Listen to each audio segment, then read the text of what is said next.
సంవత్సరాల తరబడి ఎన్ని మందులు వాడినా మీ మోకాల నొప్పులు తగ్గట్లేదా? ప్రాణ పెయిన్ క్లినిక్ లో అత్యాధునిక చికిత్స. ఢిల్లీ లిక్కర్ స్కామ్ ఆరోపణలతో అరెస్ట్ అయిన ఢిల్లీ సీఎం అరవింద్ కేజ్రీవాల్ కు భారీ ఊరట లభించింది. ఆయనతో సర్వోన్నత న్యాయస్థానం మధ్యంతర బెయిల్ మంజూరు చేసింది. ఈ కేసులో అనేక అంశాలపై తదుపరి విచారణ కోసం విస్తృత ధర్మాసనానికి బదిలీ చేసింది. తన అరెస్టు అక్రమంటూ ఆయన దాఖలు చేసిన పిటిషన్ పై 5 న్యాయమూర్తుల రాజ్యాంగ ధర్మాసనం విచారణ చేపట్టనుంది. కేజ్రీవాల్ అరెస్టు విషయంలో పలు అంశాలు, సెక్షన్లను పరిశీలించాల్సిన ఉందని సుప్రీంకోర్టు అభిప్రాయపడింది.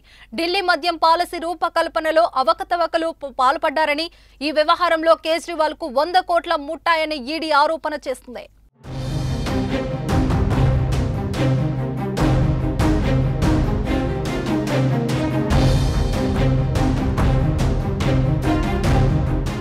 ఇక మనీ లాండరింగ్ ఆరోపణలు ఎదుర్కొంటున్న ఢిల్లీ ముఖ్యమంత్రిని మార్చి 21న ఎన్ఫోర్స్మెంట్ డైరెక్టరేట్ అరెస్టు చేసింది.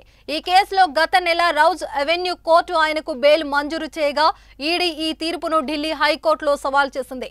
కింది కోర్టు తీర్పుపై స్టే విధించిన హైకోర్టు విచారణ తర్వాత కేజ్రీవాల్ బెయిల్ను రద్దు చేసింది. ఇక దీంతో ఆయన సుప్రీంకోర్టును ఆశ్రయించారు.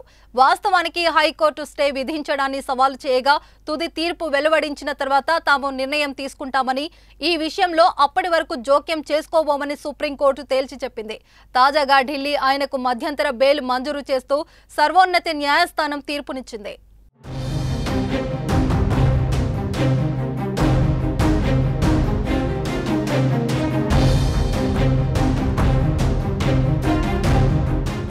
సుమన్ టీవీలో మీ పర్సనల్ అండ్ బిజినెస్ ప్రమోషన్స్ కోసం కింది నెంబర్కి కాంటాక్ట్ చేయండి.